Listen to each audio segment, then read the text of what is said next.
Hey everyone, welcome back. So in this video, we shall study the geometric random variable or the geometric distribution.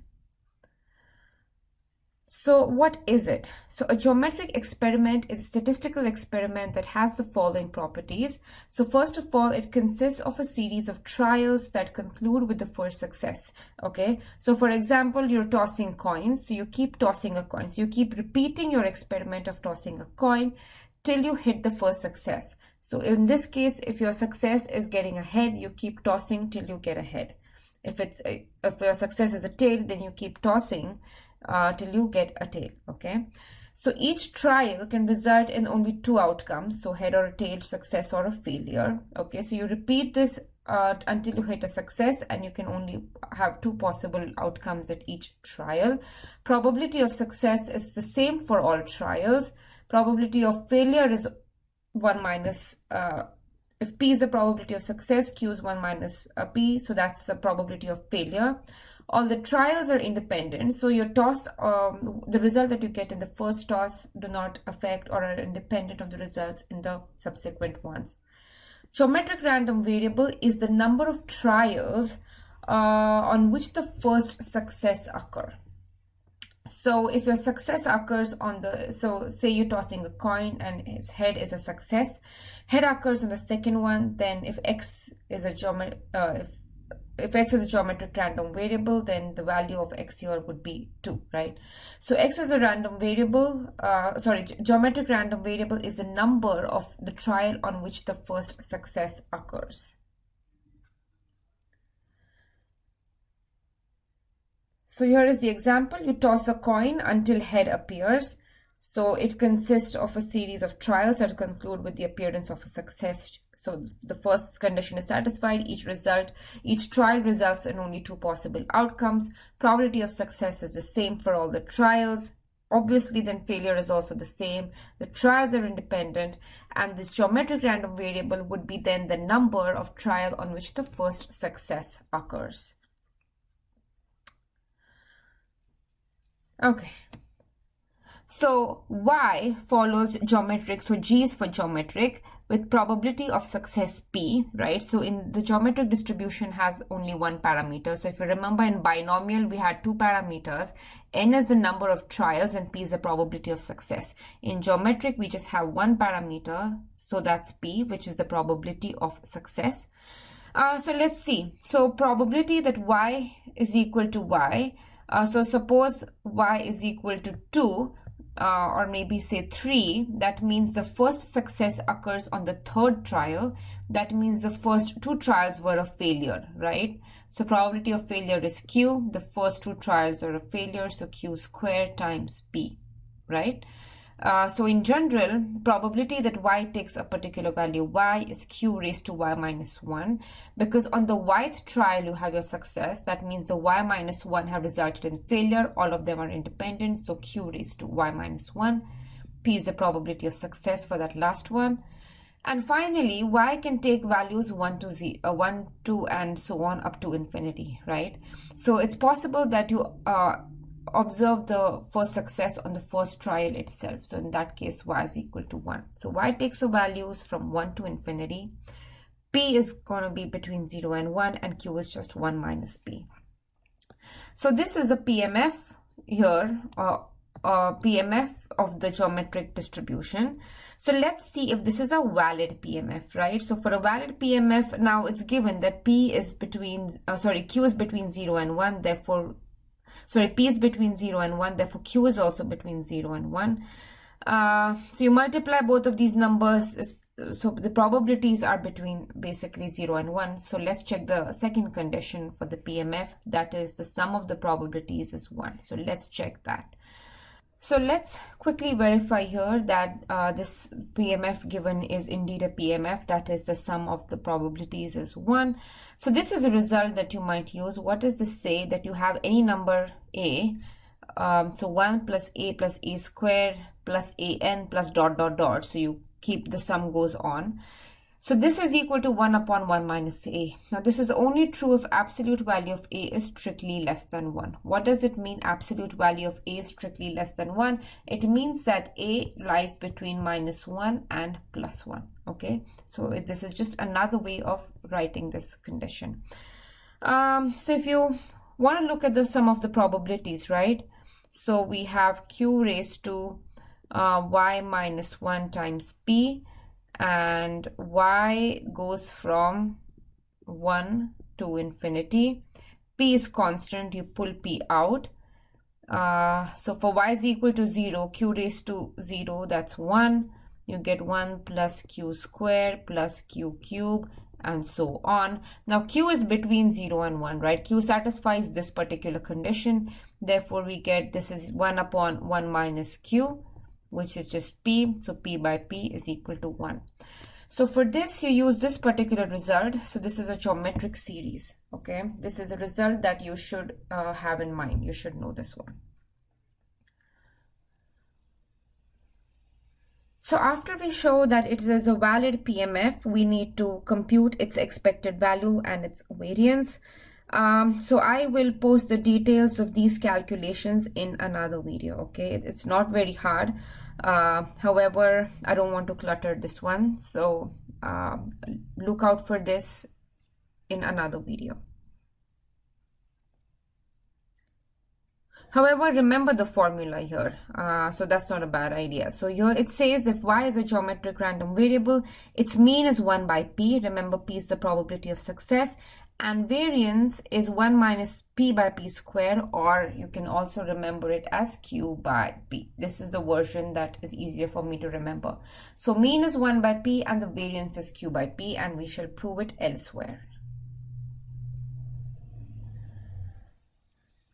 Alright, so here is a problem. So an oil prospector will drill a succession of holes in a given area to find a productive well. The probability that he is successful on a given trial is 0.2. So this is a case where we are repeating a bunch of trials till we get, we're repeating a bunch of trials, and the probability of success on each trial is 0.2. And the goal is to find a productive well, right? So the idea is you keep on drilling, right? You keep on repeating your trials. So in this case, drilling and trials is the same thing. You keep on drilling till you find a productive well, which is the success here. So what is the probability that the third hole drilled is the first to yield a productive well?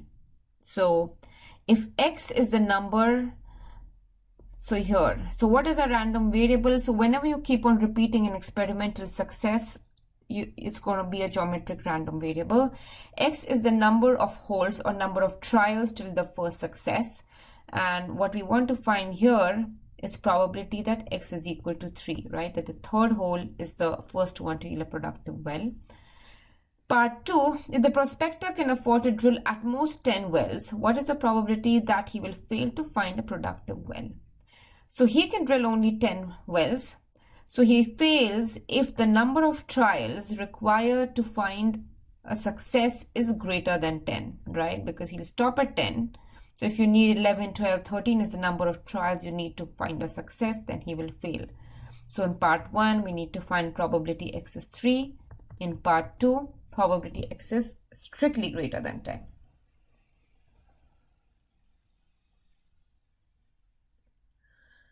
So x is equal to 3. Remember, this is the formula, right? Q raised to I minus 1 times p. So I is 3 here, so q squared times p.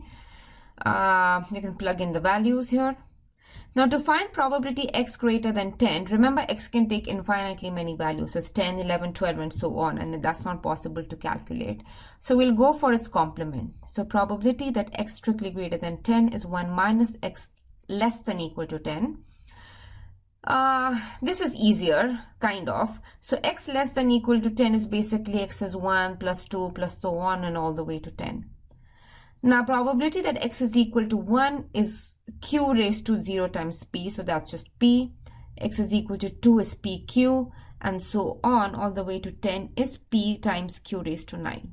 Okay, now you can pull p outside and you get this series. Okay, so we have 1 plus q square, blah blah blah, all the way to q raised to 9. And so this is again geometric series, but you have only finitely many terms here. In the previous result that I showed you, we had infinitely many terms in the summation. Here you only have finitely many terms. Okay, so this here is the formula. So this entire sum here is equal to 1 minus q raised to, so if I have 9 terms here, it will be 10. So 9 plus 1 divided by 1 minus q. So what I'm saying is 1 plus a square, so on, a raised to n is 1 minus a raised to n plus 1 upon 1 minus a. This is the formula for the finite sum. So the numerator denominator cancels, so 1 minus q is p, so that cancels out. You're left with 1 minus q raised to 10. So therefore probability that x is greater than 10 is, remember this is x less than equal to 10, so 1 minus this term is just q raised to 10. So this is the answer. So we have, apart from learning results about geometric distributions, we have also learned 2 results about series, right? When you're about this geometric, about this kind of series, so you should remember these results as well.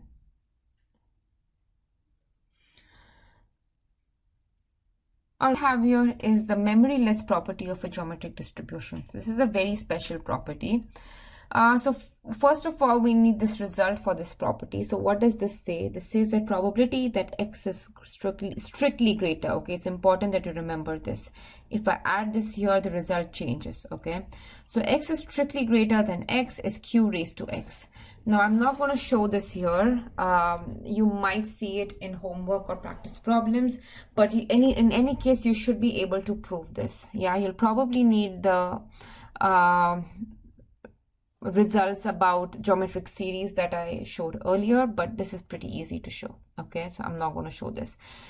So for now, take it for granted that this is true, that probability x greater than a is q raised to a, right? That's what this is saying. So now we proceed to the memoryless property. So what does it say? Probability that x is greater than, so strictly greater than s plus t, given that x is greater than t, is equal to probability that x is strictly greater than s. So if you think of x as the number of trials or number of holes that you need to drill to find oil, right?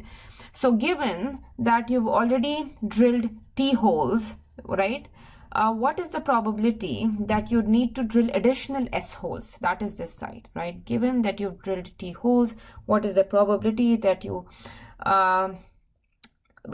probability that you need to drill additional s plus t holes to get a success, and on this side is this probability that you drill s holes. So it's memoryless because it's like you've already forgotten that you've drilled these t holes in the past, right? So probability that x is greater than s plus t, given that you've already drilled t holes, is probability of drilling additional or probability of drilling s holes. So you've forgotten this entire history. So that's where the name memoryless comes from. Okay, so how do we show this?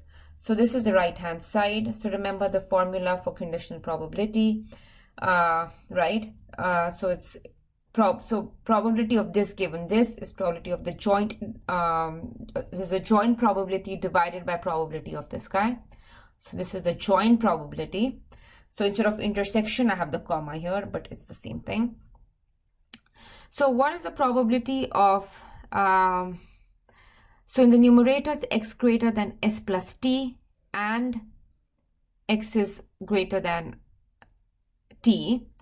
I think there is this missing part here. Yeah. Okay. Now x greater than s plus t. So let's suppose that s is equal to 3 and t is equal to 2, right? So x is greater than 3 plus 2, which is 5. So x greater than 5 implies that x is greater than 2, right? So x greater than s plus t, what I'm trying to say is x greater than s plus t implies that x is greater than t. Okay, so this implies this, and if a set A implies B, then A is a subset of B. So what do I mean by A implies B? Whenever A happens, B happens. So this is A and this is B. So whenever A takes place, because A is sitting inside B, B also takes place, right? I mean, just a small part of B takes place, but B also takes place. So whenever A implies B, it's the same as saying A is a subset of B, okay? So now the event that x is greater than s plus t is a subset of x greater than t. Therefore, intersection of this and this is the smaller set, right? So probability of this numerator is just x is greater than s plus t. This denominator is here. But now we know that this is equal to q raised to s plus t, right? By this result on top in the red. So q raised to s plus t by q raised to t, and you're left with q raised to s, which is just probability that x is strictly greater than s, okay? So this is how you can show the memoryless property. It's fairly simple. You're just playing around with the basic definitions. So that's all for this video, but be sure to check out the videos where I discuss the mean or the expected value and the variance of this distribution. See ya.